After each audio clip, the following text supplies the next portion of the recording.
Hi, I'm Christine Davis, and I'm here to talk to you today about practices you can put in place to help pay down any law school debt you may have, or any educational debt, really. While I would never be called a financial expert, I'm simply an attorney by training. I did manage to pay down my law school debt relatively quickly in about 10 years from graduation. If you're watching this, I'm assuming you still have some educational debt, and I'm hoping the practices I used would assist you in paying down your educational debt as well. I will say it is quite a good feeling when you send in that final payment for sure. First off, I will just provide a legal disclaimer. A reminder that the information provided here is for informational and educational purposes only. That means the information should not be considered for legal, tax, investment, or financial advice, and by no means are we creating a client relationship through this program. Paying off your educational debt is by no means an easy task, and it has only become more daunting in recent years. Tuition costs have increased dramatically. Between 2000 and 2012 alone, tuition costs increased an amazing 62% and continue to rise. Consequently, educational debt is ballooning. Nationally, educational debt is at $1.2 trillion. I did say trillion dollars and rising. And unfortunately, wages have simply not kept up with these tuition increases. I will say there are other avenues for reducing your educational debt through loan forgiveness programs, if you are eligible for those. I will touch on those a little bit later in the presentation, however. The problem with educational debt is that it grows exponentially. It can become a financial albatross around your neck, impacting your lifestyle and your ability to save for the future. A recent article in the New Yorker magazine in July 2022, titled "The Aging Student Debtors of America," chronicled several individuals' unfortunate circumstances. It described a 57-year-old lawyer whose law school debt, which he called his, quote, student mortgage, consists of $84,000. An 81-year-old retired career counselor who went back to school after a divorce and still owes $173,000. Even a 91-year-old elite law school graduate who took out $29,000 at the time to go to school, and whose debt has ballooned to $329,000, over 10 times as much as she initially took out. But know that all is not lost. There is no need to panic. There are lots of ways you can climb out of your debt efficiently and effectively. So do not despair. You can and will live a life free of educational debt. So here are my top 6 tips for paying down debt. 1, set realistic and reachable goals to change your money habits. 2, change the relationship between your present self and your future self. 3, pay yourself first. 4, live like a student, at least initially, for a while. Number 5, don't rely on credit cards. And number 6, for each potential purchase, consider how much work time it will require of you. Now I'll touch on each of these tips briefly. Number 1, set realistic and reachable goals to change your money habits. I suggest you accept your past financial mistakes and your current state of finances. You can't change the past, so there is no point in dwelling on it. But do consider what's working. If it's working, definitely keep doing it. So you should manage your money going forward by creating buckets. Create buckets such as a bucket for your loan repayment, a bucket for an emergency fund, even a bucket for life happens. And definitely cut yourself some slack. Getting to this point has required a lot of work, and it's an accomplishment you really should feel proud about. Tip number 2 is change the relationship between your present self and your future self. To do this, you need to 1, be disciplined and use self-control. Don't let the interests of your present self beat out the interests of your future self. Imagine yourself in the future. Make smart choices by thinking about what your life will be like in, say, 10 years, 20 years, even 30 years from now. And reasonably limit your consumption. Maybe that means, for example, just going out to dinner once a week at a moderately priced restaurant or something to that effect. Importantly, don't spend unnecessarily. For example, if you are coupled, can you exist on one vehicle between the two of you? Maybe one person can take public transportation. Also consider maybe a staycation instead of a luxury vacation sometimes. Staycation can be very relaxing and restful for sure. Finally, resist temptation. Although discipline is hard, it is definitely worth it. Think of exercise.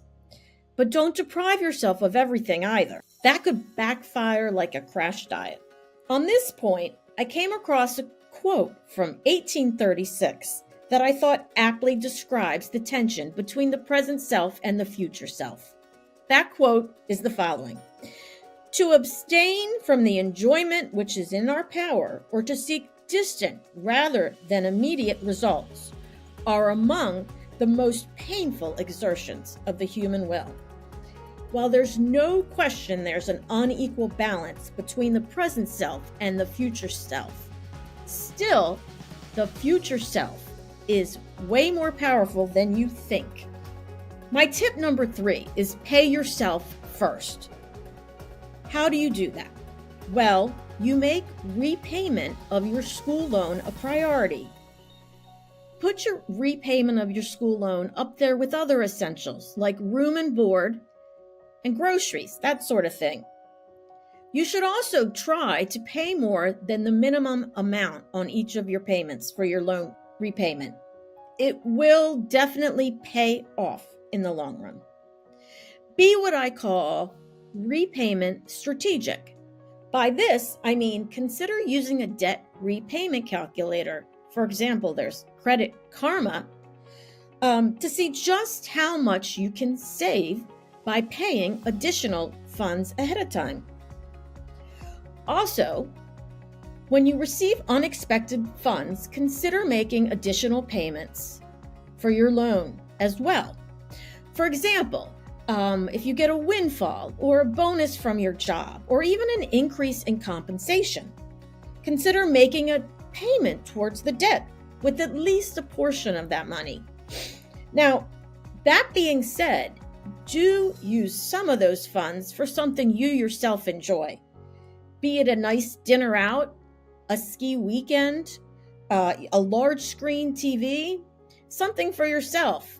I was always partial to spa treatments myself.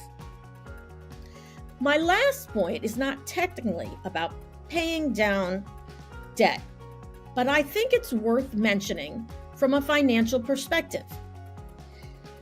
Don't forget about automating retirement funds right from the get-go. They say the first 240 paychecks are the most important in terms of saving, due to the incredible power of compound interest. Also, don't leave any additional funds that your employer may provide through employer matching on the table. That's just free money for you. If at all possible, try to obtain those additional benefits. So, tip number 4, live like a student, at least in the early years. This includes your living arrangements, such as your furniture, your decorating. I like to watch HGTV's Decorating on a Dime. They actually have some very cute decorations. Also, your entertainment. Maybe watch Netflix, binge some really good show rather than go to a Broadway play. For clothes, furniture, even cars, consider used and thrift. There are really a lot of good websites you can utilize these days, including eBay, ThredUp, Poshmark, Facebook Market, Craigslist. Make use of those. But do look out for fraud and take safety precautions. Also, look for bargains and discounts. Don't forget about coupon apps and purchase sale items when you can. The savings can really add up. I must say, I think I probably saved thousands by using these techniques over the years. Tip number 5, do not rely on credit cards. Do not add more debt to yourself by paying with credit. Instead, pay immediately and directly through your accounts, your debit card, PayPal, an e-check, maybe even cash. But again, if you're making an online payment, you should be very careful about fraud. Also, for the really large purchases you may need to make, like appliances, furniture, trips, even a vehicle, again, save up for those purchases if you can and look for good bargains for them. Also, I'd say consider old school layaway options where you cut bigger purchases into smaller payments. These were, of course, popular back in the 70s and 80s, but they have these type of payment plans available now as well. They've really made a comeback, and typically they're available in an electronic format. Also, although some people will likely disagree with me, I suggest being weary of using credit to earn rewards. I'm not convinced the rewards are worth it. First of all, it's still adding unnecessary debt to your plate, which you'll still need to pay off even if it's immediately. Second, there are often hidden costs associated with these rewards programs that sometimes just wipe out the savings entirely. So do be careful with those. My final tip number 6. Break down each potential purchase into how much work time it will require of you. How do you do this exactly? Well, break down your salary into hourly take-home, after taxes, of course. Consider how much time it will take you will have to work to earn enough to pay for the purchase you are considering. Ask yourself, is this really worth my time? Is that trip to Vegas really worth it? And maybe sometimes the answer is yes. I'm sure sometimes that would be the answer. I know for my yoga class, the answer is definitely yes. But still, think about it each time. In other words, quote, watch your pennies and the dollars will take care of themselves, unquote. I'd be remiss if I didn't also mention the other potential avenues to reduce your educational debt, which I referred to earlier. First, of course, there's the Biden-Harris Student Debt Relief Plan. This was announced August 24th, 2022. It is being challenged in the courts, which I'm sure you're probably aware of, but that is still no reason not to apply. Generally, students are eligible for between $10,000 and $20,000. There is a time limit on the application, however. As of right now, anyway, the deadline is December 31st, 2023. So act now. There's absolutely no reason to wait, regardless of what happens. Also, there are national and state repayment and forgiveness programs. Various platforms assist with assessing your eligibility for these programs.